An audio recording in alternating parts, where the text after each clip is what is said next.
Hey, what's up, everyone? Welcome back to Coach Eric's Corner, and thank you to all of you who have already followed and subscribed to my YouTube page.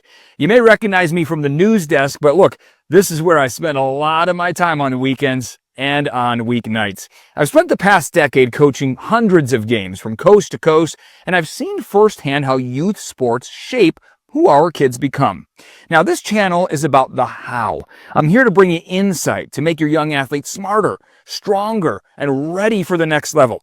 Today, we're talking to a football coach and MMA fighter about the right way to train, when to start lifting weights, off-season versus in-season workouts, and what about those supplements and creatine? A lot of people talking about that. And we're highlighting 3 local athletes who are absolutely tearing it up on the fields. And I'll explain why championships are won when the stands are empty. From the desk to the dirt. Now let's get to work. We start today with Mike Ternakis. He's an MMA fighter and football coach who knows exactly what it takes to prep the body for high-level competition. I sat down with him to get the answers to the questions so many parents ask me every single week. You can start working out as a young athlete as soon as you're able to take instruction and really control your body, because that's when you can start administering technique and you can take that instruction in and start applying it to your athletic development. Could be as young as 12. As young as 12. If you can follow instructions, you can start to train. Heavy weights are earned. Unless you don't have a coach or you don't have a process about going things, that's where it's too early. So it's not always about age. It's more about having good structure and having a good coach. So for the preseason, I like to really call that off-season building season, right? That's where you're putting on muscle. You're doing it in a step-by-step process. You don't want to put on too much. You want to put on a little bit of weight, and you want to go on the field, let your body adapt to it. That's the time for building, working on your speed, working on your technique. So when you get in the season, you don't want to be doing any building. It's all about maintaining and hitting your goals. In season, recovery is big, right? So you're making sure that you have your routine every day, whether it's stretching, ice bath, making sure that you're getting out there, getting your full range of motion, your mobility, you're taking time off of your task for what you do, letting your body recover. In season as well as tracking your goals, right? Taking that vision that you had during the off season, making sure that I'm still on track for this. I think with creatine and supplements, they're exactly that. They're supplementation, right? If we're looking at that pyramid, that bottom is your foundation. It's your disciplines, it's your nutrition, it's your sleep, it's your training methods.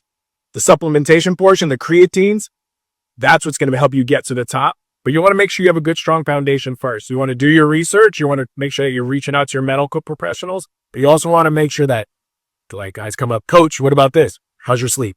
How's your nutrition? How's your training? Get those down first. There is such a thing as overtraining. You want to be a smart athlete. You want to make sure that you are disciplined in documentation. You're documenting the way you're training. You're listening to your body. If your body tells you not today, you can go do something else. A little bit of mobility, good stretch, good walk. You can still stay active recovery as they call it. There is such thing as too much though.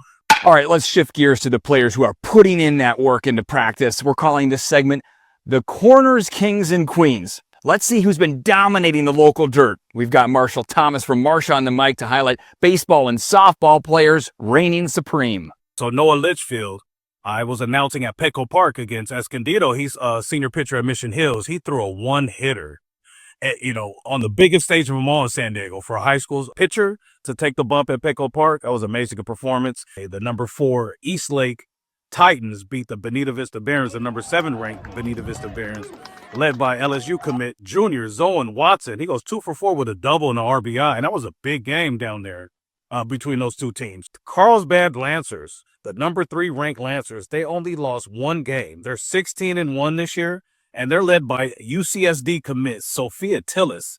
She leads the county with 15 wins and 161 strikeouts. I also saw this. Congrats to Del Norte senior softball speedster Alexis Kyles, setting the school's all-time stolen bases record with 42.